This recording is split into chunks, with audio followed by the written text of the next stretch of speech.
That which is easily done is more often done. Though untested platitudes have little value, they remain a staple in our diets. Slogan mongering seems the height of discourse of late, and being human, I too fall prey to this meaningless nonsense. One untested but seemingly certain expression I oft declare is, that which is easily done is more often done. I am certain that humans are far more likely to do what is easy than what is difficult. To me, this is axiomatic, and recent events at work bolstered my belief in my mantra as a cause and effect ripple greatly improved compliance with a simple SOP edict. My primary job in the bike shop where I am employed is assembling new bicycles, and a crucial step in building bicycles is recording their serial numbers along with creating and hanging sales tags on the finished product. Even for a Luddite such as me, compliance with recording serial numbers is rather easy and straightforward. All one has to do is select the sub-program that keeps track of serial numbers in our point-of-sale system, scan the serial barcode attached to the bicycles, select oneself as the assembler, and save the information. Super easy to do and super high compliance. The problem was with the creation of sales tags. The POS system within our store has 7 computers hooked into it, but only had 2 computers that were connected to the label machine. Neither computer was in the service area where bicycles are assembled, and both of the other computers were under seemingly constant use. As a Luddite, I don't actually hate technology, I'm just not good at 21st century things. There was nothing I could do to alleviate the ridiculousness of the situation other than point it out, which I did, over and over again.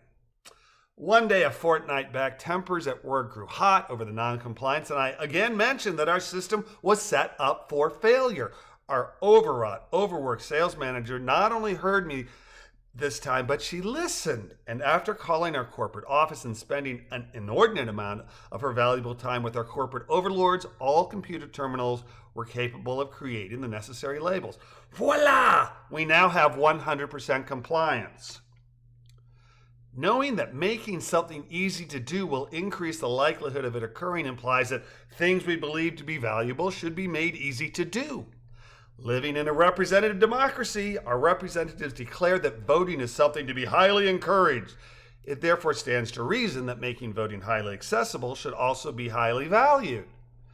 Get out the vote is something both Republicans and Democrats insist they favor, and if this is so, then it is axiomatic that there should be a vast multitude of easily accessible to all early voting locations for extended periods before Election Day. Likewise with mail-in or absentee ballots. Easy to get, easy to use, easy to count. If a representative or political party extols the virtues of voting while effectively disenfranchising voters by making it difficult to vote, then the representative or party is being disingenuous concerning a belief in democracy and is actually an instrument of totalitarianism. The same can be said of firearms. Knowing that which is easily done is more often done is precisely why the United States leads developed nations in homicides and why we are the only developed nation in the top 10 list of homicide rates worldwide. Why? Partly because of our ratio of having more guns in the U.S. than we have inhabitants. Guns were created for the sole purpose of making killing easier.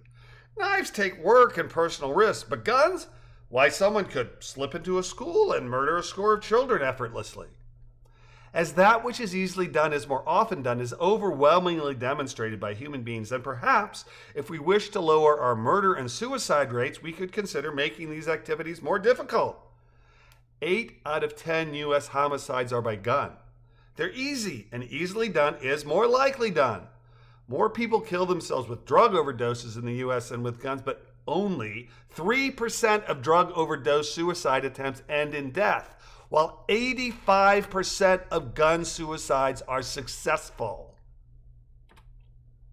I don't brandish the word sacred often, but I hold life to be sacred, and I urge everyone who has an opinion concerning life, liberty, and happiness to challenge the poison pablum we've been fed concerning guns keeping us safe and explore ways to make our number one instrument of deadly force far more difficult to come by and thereby reduce its ubiquity.